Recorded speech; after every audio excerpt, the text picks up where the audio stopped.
Voulu savoir si les milliers de vacanciers séduits par nos plages étaient très attentifs à notre environnement. Les animateurs ont sillonné le bord de mer pour leur proposer des jeux. Pauline est à bord de l'Aoussel, qui signifie oiseau en occitan, un oiseau camion qui a pris son envol à Leucate. Cet après-midi, direction l'Espiguette, une plage exceptionnelle.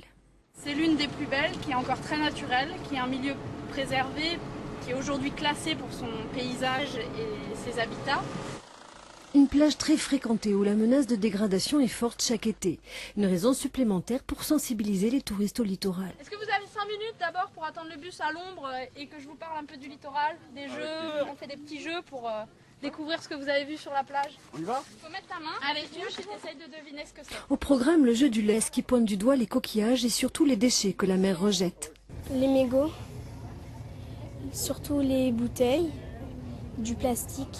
On a découvert des œufs d'animaux, de poissons qu'on ne connaissait pas et on pensait que c'était des algues. Donc voilà, on avait tout faux depuis plusieurs années. Les touristes qui viennent en plein été sont souvent des touristes qui veulent de la plage, qui veulent l'eau de mer, etc. Et je ne sais pas si c'est une ignorance ou une méconnaissance volontaire, mais ne font pas forcément attention à l'environnement qui est autour d'eux alors qu'ils sont dans un cadre exceptionnel. Est-ce que vous savez d'où vient le sable en fait? Comment se crée le sable? Non, je sais pas. Sachant que c'est D'où venait le sable d'ici? Je ne savais pas que ça venait des Alpes et qu'il était charrié par le Rhône. Voilà. Au final, entre 100 et 150 vacanciers par jour auront été sensibilisés sur 2 mois.